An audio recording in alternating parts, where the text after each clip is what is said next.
tempo, tanto tempo sem ensinar, tanto tempo sem trazer para vocês algo que foi dado a mim, né? Desde o começo da minha juventude, né? Que eu estava da adolescência para a juventude, Deus ele tinha falado ardentemente ao coração do meu pai, dizendo para não esquecer da promessa que ele tinha comigo acerca da sabedoria e do entendimento da palavra. E é por esse motivo, né, eu coloquei um pouquinho com a garganta meio inflamada, mas dando aqui vocês tudo que um dia eu aprendi, tanto em oração, tanto em experiências com Deus, tanto numa vida vívida, né, que tive, né, ardentemente com Cristo, passando para vocês o resultado de toda ação bíblica e de todo entendimento bíblico. Hoje eu vou ensinar a vocês o destino da morada eterna. Todos nós sabemos que somos como um imundo e todas as nações não passam como trapo de imundície. É claro que a absolvição que tivemos da condenação que era decretada veio através do sangue de Cristo, trazendo vida a todos os homens. Jesus, com seu sangue, nos colocou a aliança de um novo parecer, ou seja, ele veio, curou, defendeu e tomou do juiz de condenação a execução de uma nova família. Então, por isso, nós sabemos que existe um eterno lar. Por que esse eterno lar existe? Pela crucificação.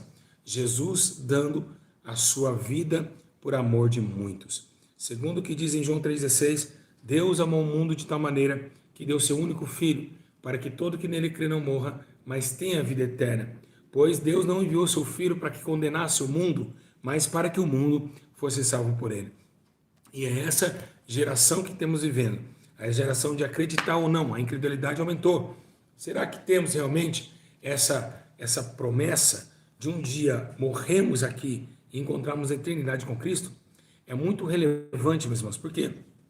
Porque muitos estão desacreditando. É claro que por aumentar essa iniquidade no mundo, o amor de muitos se esfriaria. Não somente o amor, como também essa outorgata de acreditar ou não acreditar. A incredulidade aumentou também. Então, vou trazer algumas palavras para vocês, né? Que ensino maravilhoso. Que bonito que vocês estão falando aí. Obrigado pelo carinho.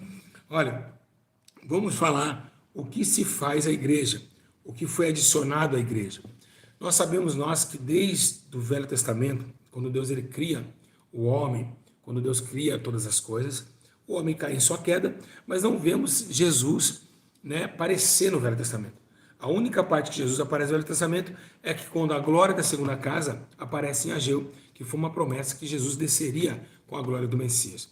Não vemos falar de Jesus, só vemos falar do profeta Isaías profetizando acerca de um Jesus que haveria de vir. Ou seja, também Davi, como sabemos, Davi ele era um profeta. Ele mesmo disse que viu o Senhor sentando à sua direita, à direita do seu Senhor.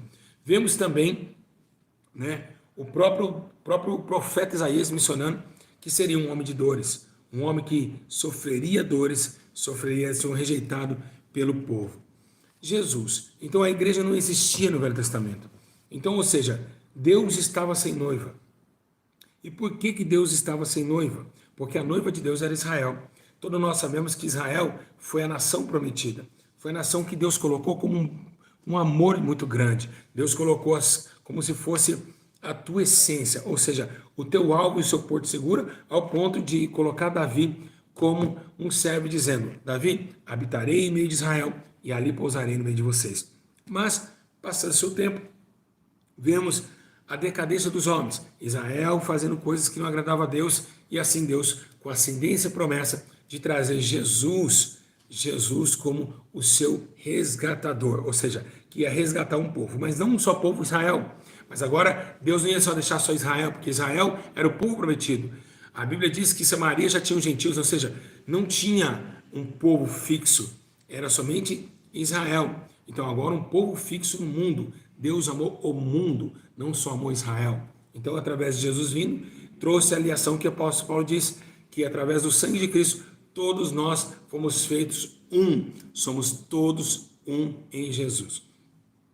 Levando em consideração esse tema, vemos que agora Deus simboliza, Jesus ele vem, ele prega em Samaria, ele prega na Judéia, ele prega em Jerusalém e chega a um ponto, né, crucial da história.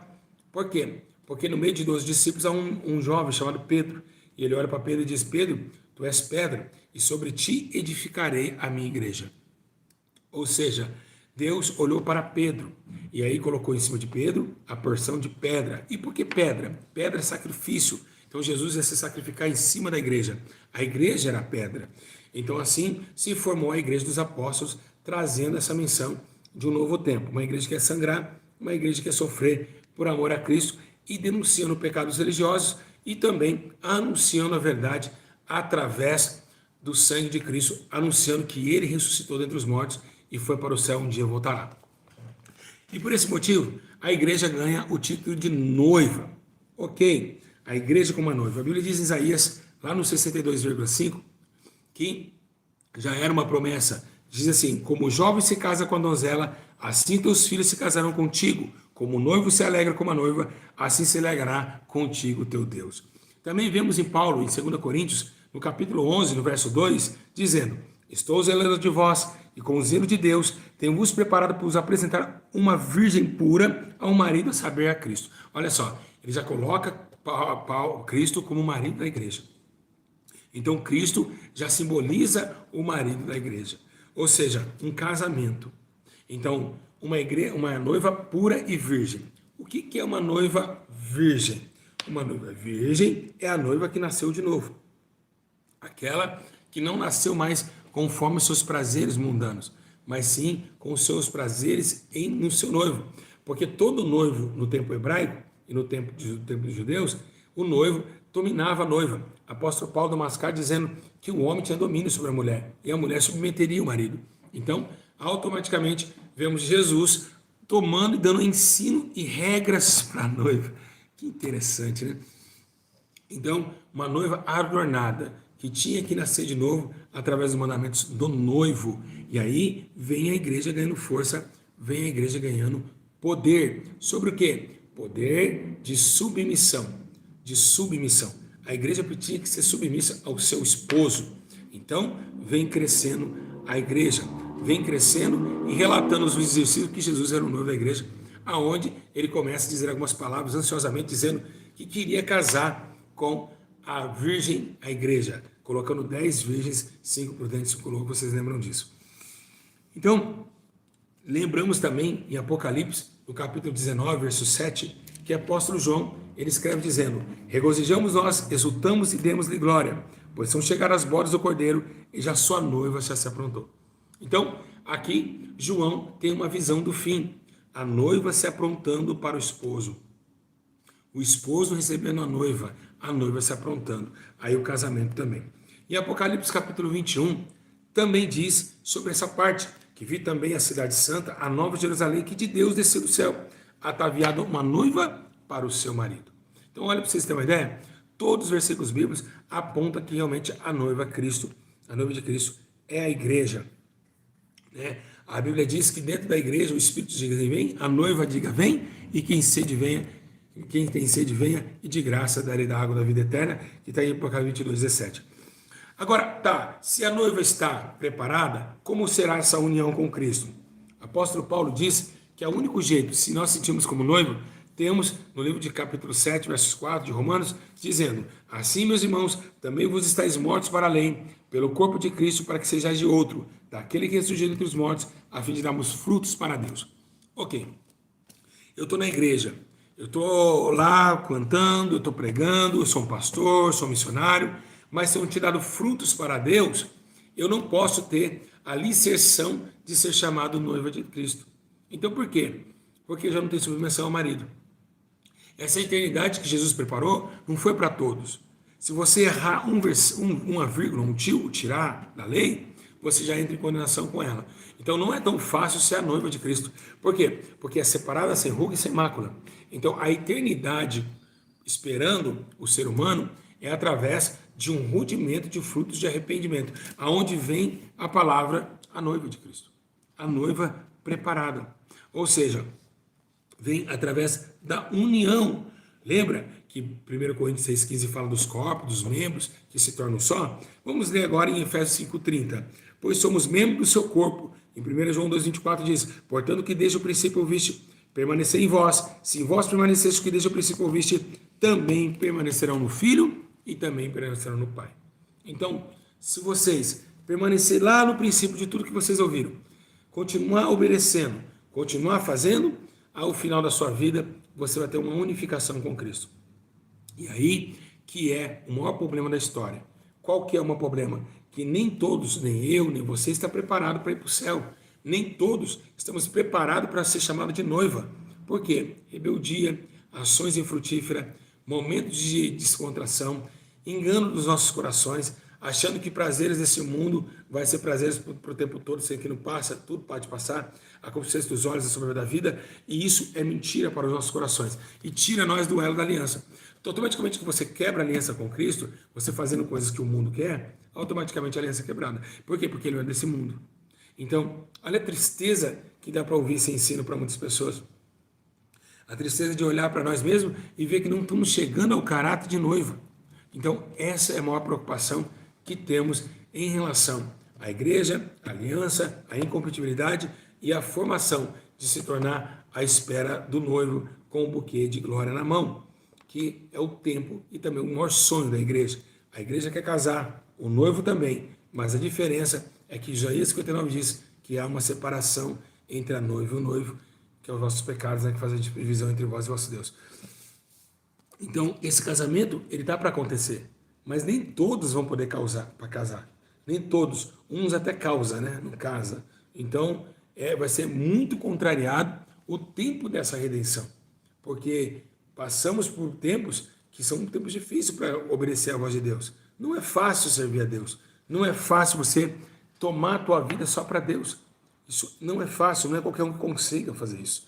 Mas, pela chama ardente do Espírito Santo e pela convicção, pela fé, nós temos certeza de nossa salvação. Mas que não é dom de nós, que vem dom de Deus. E todos conhecem esse versículo. Que coisa linda, né? Essa união, quando nós temos a união de a noiva com o noivo, nós podemos ser chamados a família de Deus.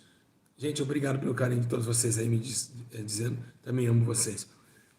Quando a família se torna quando Deus ele é pai de Jesus, então Jesus vai casar com a igreja é a noiva, e a noiva somos nós. Então, quando nós tivermos a noite nupcial, que não é sexo, a noite nupcial será no reino de glória, onde a Bíblia diz que haverá santa ceia, as bodas do Cordeiro, onde todos que venceram, né, estarão lá, vai se tornar uma família. Ou seja, né, o próprio Deus vendo o teu filho com uma esposa. Então, se tornaremos a família de Deus, onde até mesmo, né, o próprio Deus ele fala um pouquinho da sua família. Chamou uma certa feita, Israel era menino, né, que ele fala em Oséias, e eu amei, e do Egito chamei meu filho. Então é interessante que Deus ele sempre está com as pautas e coloca como família aquilo que ele ama. Então, a igreja, como ele ama a igreja, como ele almeja a igreja, ela será o baluarte de toda a situação de amor e de família. Deus, lá no céu com o seu filho, e agora há uma nora, né? A igreja, a noiva de Cristo. Interessante demais, muito, muito interessante. Lembra que o próprio Deus, né, em Romanos 8,15 diz: pois não recebeste o espírito de escravidão para uma vez estar em temor, mas recebeste o espírito de adoção, pelo qual chamamos a Pai. Adoção. Deus nos adotou. Então, ou seja, não tínhamos pai. O nosso pai era o diabo. Por quê? Porque estavam fazendo a vontade dele e do mundo. Mas Deus nos colocou como pai. E nos deu a categoria de ser pai. Então, automaticamente, Jeová é o nosso pai por adoção. E essa adoção se revelou através do sangue de Cristo. Muito interessante e é coisa linda de se ver. Lá também, no livro de Gálatas, capítulo 4, verso 5, diz assim, ó, para resgatar o que estava debaixo da lei, a fim de receber a adoção de filhos. Porque dos sois filhos, Deus enviou aos nossos corações o Espírito do seu Filho, que clama, Abba Pai. Olha só, está aqui, ó, em Gálatas 4, 5 e em diante, que é o 5 e o 6. Então, porque sois filhos, Deus enviou nos nossos corações o Espírito do seu Filho. Deus enviou no nosso coração o Espírito do seu Filho. Porque quando o Espírito Santo desceu, ele nos convenceu que somos verdadeiramente filhos de Deus. João 12 diz, nem todos quanto receberam, deu o poder de serem chamados filhos de Deus. Ou seja, nem todos podem ser chamados filho, mas sim criatura. Agora o filho virá a esposa, ele vai virar noivo. E aí que essa transição da igreja adornada pronto para o reino celestial, muda de tarefas e muda de conceito. Porque aqui somos filhos, logo herdeiros, mas lá seremos chamados de noiva, noiva adornada, de menina nos olhos de Deus. Vai ser muito maravilhoso. Quem conseguir vencer, quem conseguir ser salvo, vai viver dias memoráveis, momentos maravilhosos. Segundo o que diz a promessa, Deus enxugará de nossos olhos toda lágrima, e não haverá mais morte, nem pranto, nem dor, porque as primeiras coisas são passadas e que Ele fez tudo novo. Passou, é um novo tempo. Então, essa chama que arde nos corações dos crentes, ela não pode acabar, né? Embora seja que o efeito contrário é muito mais forte. Os prazeres da vida, os prazeres dessa terra, os prazeres de beber, de usar droga, de fumar, de prostituir, do que for. Ele é muito mais forte do que nós. Por quê? Se é que temos o Espírito Santo de Deus, nós combatemos com o mundo e as trevas e também pelas suas árvores frutíferas. Mas se não tiver, é muito mais forte. Ele nos abala, nos abate e nos dá lugares onde muito, às vezes, estamos gostosos pelo prazer no momento. Mas depois há um vazio na alma. E esse vazio na alma acarreta no quê? Acarreta em sofrimento, solidão e desamparo do noivo para a noiva. Por quê? Porque teve o quê? Uma rebeldia. Houve-se uma traição para com Deus. Então, o Senhor fica muito triste e zangado, mas ainda é fiel para perdoar e trazer novamente a noiva para com o seu conselho. Então, se temos uma família, nós temos que morar em algum lugar, né? Então, o que Jesus falava? Todo aquele que faz a vontade do meu Pai está no céu, minha mãe, minha família e meus irmãos. Então, automaticamente a gente vê que realmente há um halo de família. Há um laço de família nisso, tá? Então, o que devemos fazer? A Bíblia diz que o maior ser que existe no céu e na terra, hoje é Cristo, pela sua morte. Então, devemos ter pactuação com Cristo. Não devemos adorar outros deuses, não devemos adorar outro homem, imagem de homem, o que seja, somente a Jesus como nosso Salvador, para que estabelecemos essa família em perfeita unidade. Lembrando que tem uma coisa muito interessante, né? Cristo, ele reconhece os irmãos do seu povo. Lá no livro de Hebreus, capítulo 2, versículo 11, diz assim: tanto que se santifica, como que são santificados, vêm todos de um só. Por essa causa, Jesus não se envergonhou de lhes chamar irmãos. Vocês viram aí? Tantos que santificam foram santificados, Deus Jesus chamou de irmãos. Então Deus não faz acepção de pessoas. O que Ele quer é que todos voltem para ser a sua família. E assim, lá fazendo a igreja como noiva e assim morando para uma eternidade com Ele. A eternidade, ela é para pessoas que realmente negaram esse mundo e nasceram de novo. Não é fácil, é muito lento o processo da salvação. Por quê? Porque não é tão fácil assim. Como eu disse lá no começo, nós temos que lutar tão fortemente, porque a salvação, ela é uma luta constante. E nem todos podem gozar da salvação. Por quê? Porque não que Jesus fechou a porta, porque nós fechamos as costas. Costas e portas. Quando viramos as costas, Jesus automaticamente se torna com a porta fechada. Não porque Ele quer fechar, é porque há uma separação, uma inimizade. Então, a Bíblia diz que aquele que é amigo do mundo se torna inimigo de Deus. Olha que forte. Olha que forte isso que eu acabei de falar. Então, quando voltamos a olhar para Jesus, humilhar, bate na porta e abrir-se-vos-á. Quem pede, recebe. Quem busca, encontra.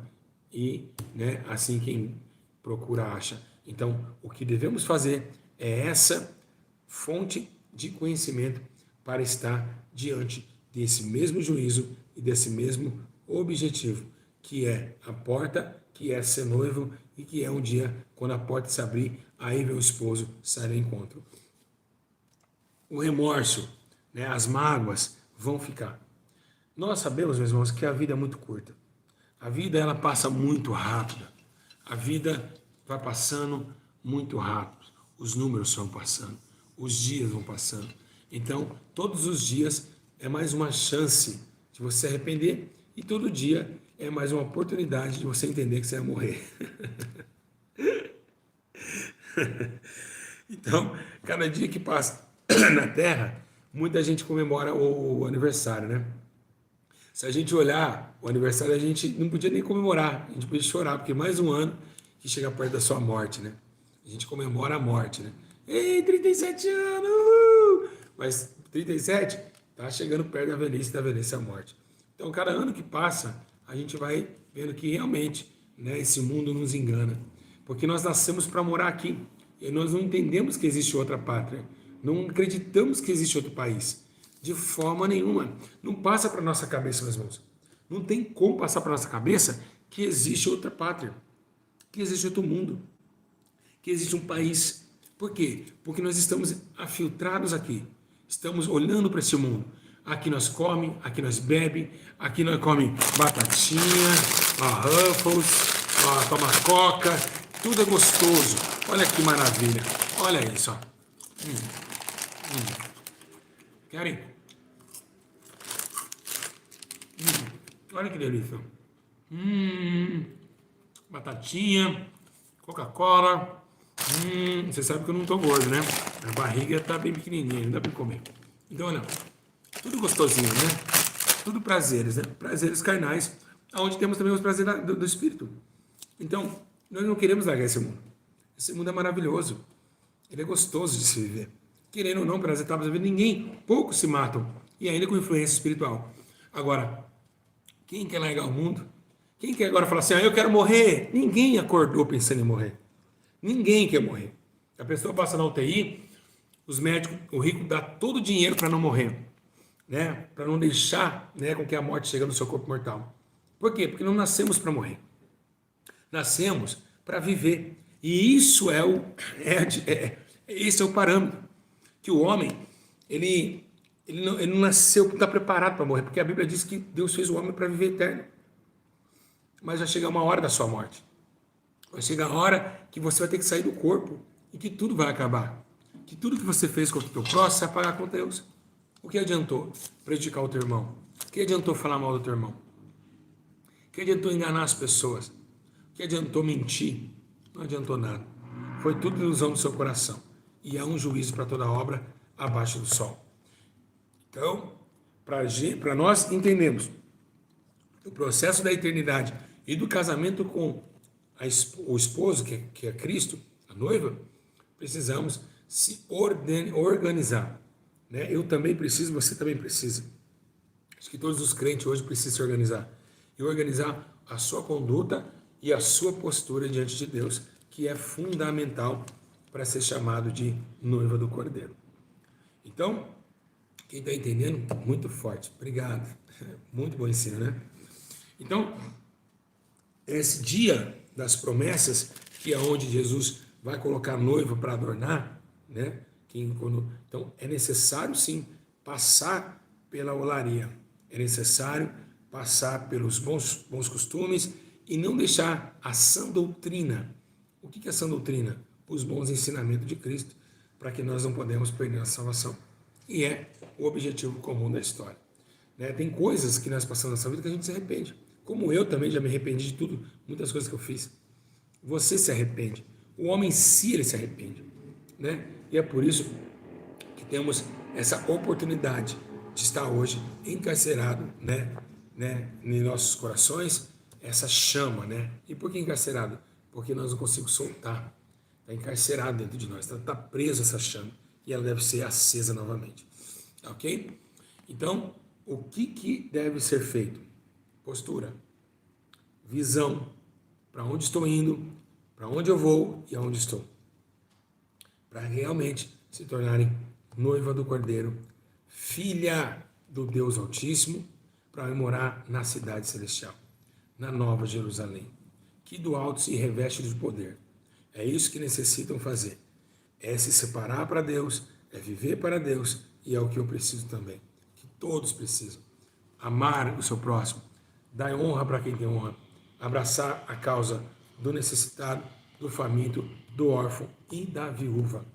É necessário passar por tudo isso. Amém? Então, que Deus abençoe vocês e que vocês continuem sendo a noiva, sem ruga e sem mancha e sem mácula, para que possamos viver uma vida eterna com Cristo nos céus.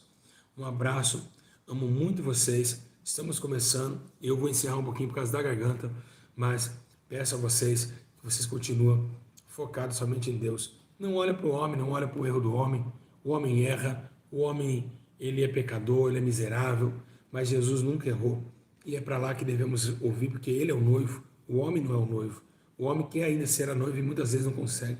Então, há um caminho chamado Caminho Santo do Senhor e o mundo não passará por ele.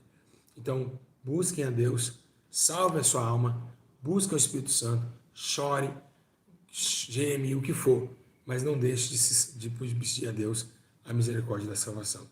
Que Deus os abençoe, os dê muita força, coragem, vigor, para que vocês continuem sendo essa aliação, ou seja, esse encontro verdadeiro com Cristo através do sangue, o sangue do inocente, o sangue de Cristo Salvador, que pode hoje salvar e mudar a tua história e a tua vida. Irmãos, lembrando mais uma vez que a ira de Deus dura um momento, mas o seu amor é eterno. E vocês podem sim chegar lá. É necessário ter paciência, é necessário passar pela oraria, é necessário aprender com os seus erros e entender a perfeita, boa vontade agradável de Deus. Certo? Um grande abraço. O próximo ensino será amanhã. Muito bom ensino esse. Fiquei muito feliz de estar falando hoje sobre a eternidade. E aí vem, como diz, né? Eis que vi um novo céu, nova terra, né? E o mar já não existe, né? Então, lá naquele lugar, Deus enxugará de nossos olhos toda lágrima e não haverá mais morte, nem pranto, nem dor, e nem rancor, porque as primeiras coisas são passadas e eis que Ele fez tudo novo. Essa igreja existe, essa noiva existe também. Então, muito obrigado. Eu quero que vocês comentem, como a gente está em ciclo de transição, comentem aqui embaixo, compartilhem esse vídeo, né? E muita gente falando, já vai, pastor, hoje mas vou mais cedo, vou aos pouquinhos, por causa da minha garganta. Aos pouquinhos eu vou chegando. Então, 30 minutos já passou tão rápido, né? 30 minutos passou muito rápido, tá bom? E que Deus abençoe, que vocês busquem essa palavra, guardem no coração de vocês, para que vocês possam receber, né, de uma forma muito gloriosa e muito harmoniosa. Um abraço. Quem gostou de me ver de novo?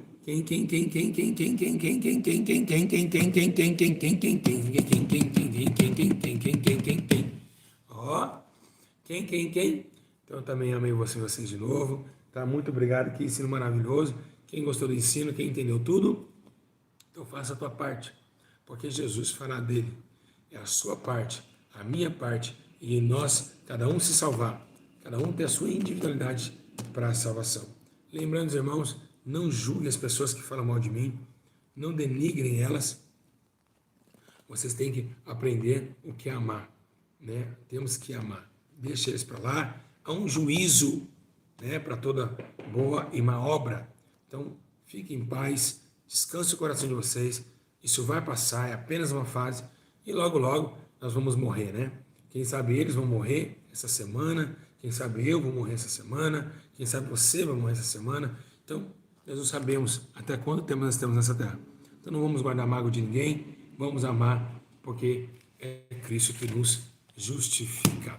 Um abraço, Deus abençoe e que ensino poderoso, hein? Meu Deus, que sabedoria. Um abraço. Ó, se não tiver 300 comentários, eu não volto mais. Ah, não volto. Eu não vou voltar mais. Ah, não. Se vocês não comentarem, eu vou ficar comendo Ruffles. Ó.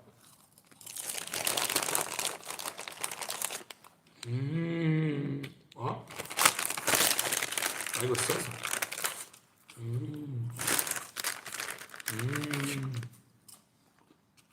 Vocês dão risada, né?